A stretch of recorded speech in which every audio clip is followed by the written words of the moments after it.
യിരെമ്യാവിൻ്റെ അടുക്ക ദൈവം വന്നു. യിരെമ്യാവ് ഒരു ബാലകനാ. 1-ാം അധ്യായത്തിലെ 8-ാമത്തെ വാക്യത്തിൽ യിരെമ്യാവിനോട് പറയുന്നൊരു വാക്യം മാത്രം ഒന്ന് വായിച്ചേരെ. കൂടെ ഉണ്ടെന്ന് പറയാൻ ഒരു വാക്യം മാത്രം.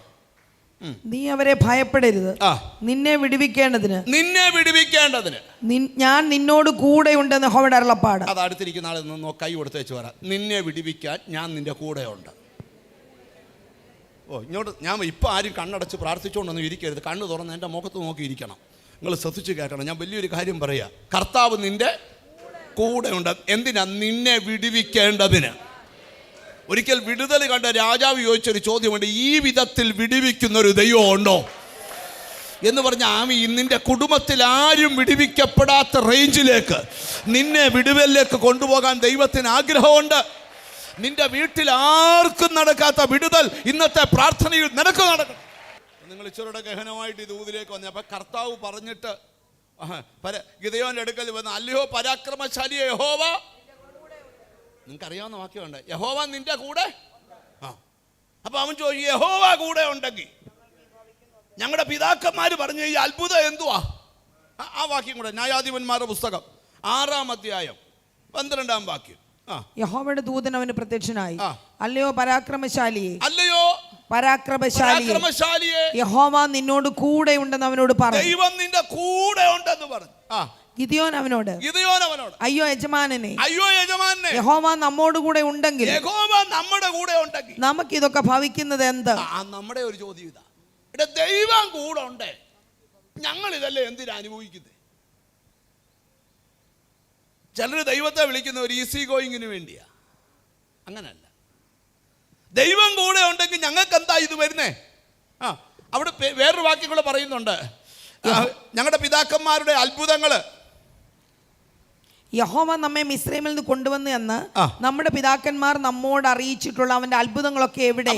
ദൈവം കൂടെ ഉണ്ടെങ്കിൽ നമ്മുടെ അപ്പന്മാര് നമ്മളോട് പറഞ്ഞ കഥയുണ്ടല്ലോ, കടല് വിളത്തിയെന്നും യോർദാനെ വറ്റിച്ചെന്നും എരിഹോ പിടിച്ചെന്നും. ആ അത്ഭുതമൊക്കെ എവിടെ? ചിലർക്ക് ഇപ്പോഴും ചോദിക്കുന്നില്ലോ, എടാ അത്ഭുതം ഉണ്ടെന്ന് പറഞ്ഞു, എവിടെ? നീ ജീവിച്ചിരിക്കുന്ന ഒരു അത്ഭുതമാണ്. കഴിഞ്ഞ ദിവസം ഞാനൊരു ടോക്ക് കേട്ടു.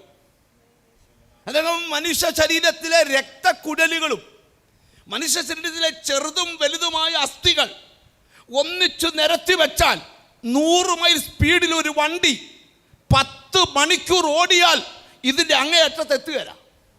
അത്രയും വലിയ നമ്മുടെ ശരീരത്തിലൂടെ ബ്ലഡ് കയറി ഇറങ്ങാൻ എടുക്കുന്നത് 1 മിനിറ്റാ.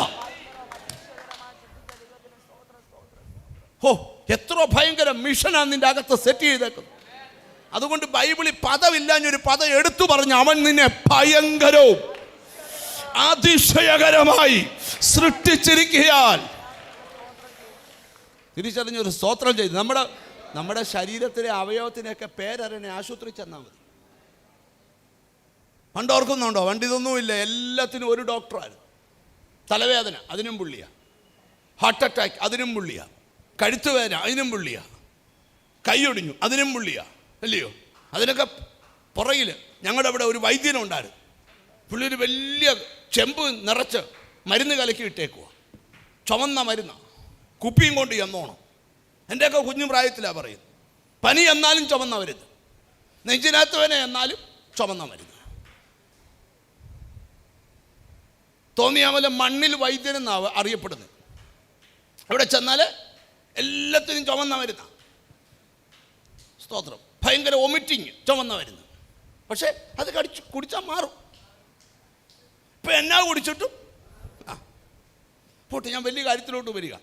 അപ്പം സ്തോത്രം, ഇവിടെ ശ്രദ്ധിക്കണം. അപ്പം കർത്താവ് കൂടെ ഉണ്ടെങ്കിൽ ഈ സംഭവിക്കുന്നത് എന്തുവാ? ചിലർ ചോദിക്കുന്നൊരു ചോദ്യമുണ്ട്, ഇതിന് മാത്രം കരഞ്ഞൊരു വിടുതൽ എന്തോ ഞാൻ പ്രാപിക്കുന്നത്? അല്ല, വിടുതൽ പ്രാപിക്കാതെ എന്തുവാ ചെയ്യുന്നത്? ചില പറയും ഞാൻ പ്രാർത്ഥിക്കുന്നില്ല. പ്രാർത്ഥിക്കാതിരുന്നാൽ എന്തുവാ? ഒരു കുഴപ്പമില്ല. കുറച്ച് കഴിയുമ്പോൾ കുറച്ചുകൂടെ ശക്തിയോടെ പ്രാർത്ഥിക്കേണ്ടി വരും. മിണ്ടുന്നില്ല. ഇതിന് ദൈവം ചെയ്യുന്ന ഒന്നും തിരിച്ച് ചോദിക്കാൻ പറ്റുകയില്ല. ആരെങ്കിലും ചോദിക്കുന്നുണ്ടെങ്കിൽ നീ തോറ്റ് പരാജയപ്പെടുത്തേ ഉള്ളൂ. ഒരു ചോദ്യം തിരിച്ചു ചോദിക്കരുത്. തന്നതിനെല്ലാം നന്ദി പറഞ്ഞു ജീവിച്ചോ. ഈ ചിലർക്കൊരു പ്രത്യേകതയുണ്ട്. 99 കാര്യം കിട്ടിയിട്ട് ഒരു കാര്യം കിട്ടാതിരുന്നാൽ ആ 99 കാര്യവും മറന്നു വെച്ച് കിട്ടാതിരിക്കുന്ന ഒരു കാര്യം ഹൈലൈറ്റ് ചെയ്യും. പാസ്റ്ററെ, മോക്ക് 33 വയസ്സായി. പാസ്റ്റർ പറ, ഞാൻ ഇനിയും പ്രാർത്ഥിക്കണോ വേണ്ടായോ? ഉണ്ടെന്നില്ല. ഓടിക്കൊണ്ട് പാർക്ക് ചെയ്തച്ചാ ചോദിക്കുന്നു. ഓട്ടോറിക്ഷ കൂലി കൊടുക്കാൻ കാശില്ലാതെ 6 ആഴ്ച കടം പറഞ്ഞു വരുന്നവൻ തൊട്ടിപ്പുറത്തിരുന്ന് കൈയടിക്കുക. ഇനി ഞാൻ പ്രാർത്ഥിക്കണോ? ചോദ്യമായി ഇവരുടെ അകത്ത് കിടക്കുന്നത്.